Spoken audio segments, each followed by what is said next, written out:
let's get to it. Here is the original shot. I shot this with a modified infrared camera, and I know I'm going to get a lot of questions about this, but it doesn't matter which camera. You can modify any camera to be infrared, and I got mine on eBay, so there's that.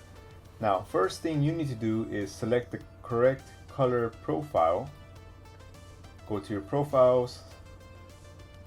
If you don't have an infrared color profile, please be sure to check one of my previous videos. I'm going to link it below. It's how to create a DNG profile for infrared images.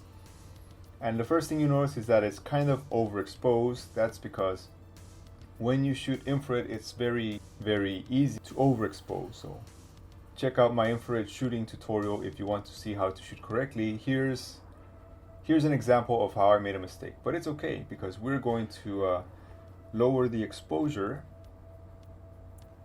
maybe minus 1.7.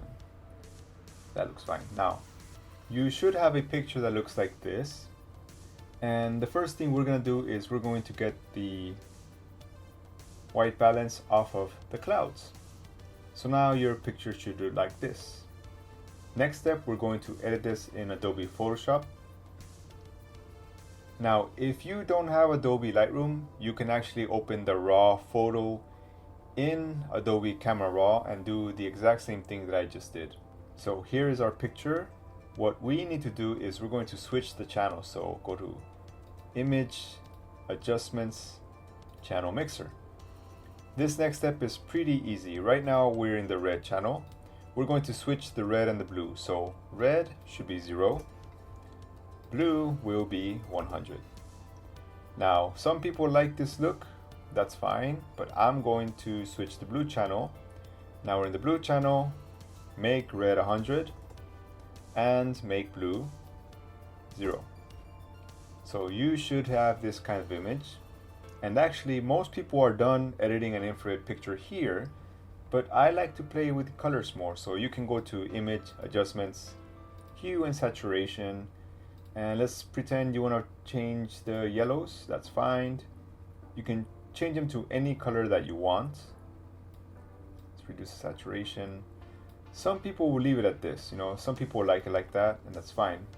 But I am more comfortable editing it in Adobe Lightroom. So that's what we're going to do. We're going to save, and it should open again in Adobe Lightroom. Here is our image. Now you can do this in Photoshop, but I just like Adobe Lightroom much more. So we're going to reduce the highlights, increase some of the shadows and the whites. That's looking pretty nice. Now these settings are subjective, like you can't copy my settings and expect the same picture because there's different light. You have to play around with the settings and get something for your own picture. But I'm going to change these trees to be kind of pink because I like pink. Now I'm going to go to the red channel because orange does have some red. I'm going to reduce the reds all the way by 100, and I'm going to reduce the saturation.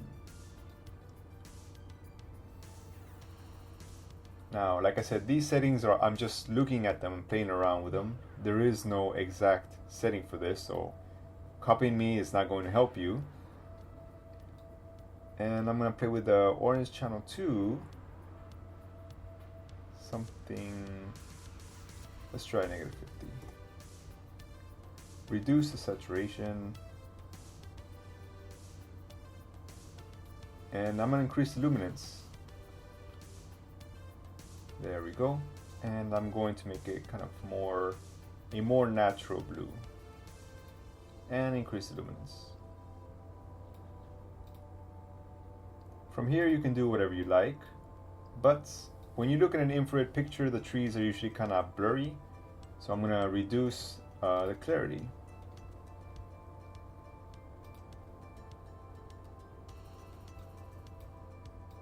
Now when you look at the trees, it'll give it kind of a little windy effect, like the trees are actually kind of moving, but it's kind of the infrared glow that many of us love. Reduce a little bit more.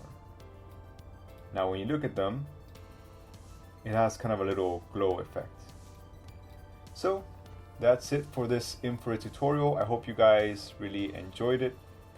I'm actually planning on making a video describing the differences, like an infrared guide between infrared filters like the Hoya R72 filter, a modified infrared camera, or a full spectrum camera. So stay tuned for that. Be sure to leave a like or leave a comment or subscribe, because you know that really helps out my channel.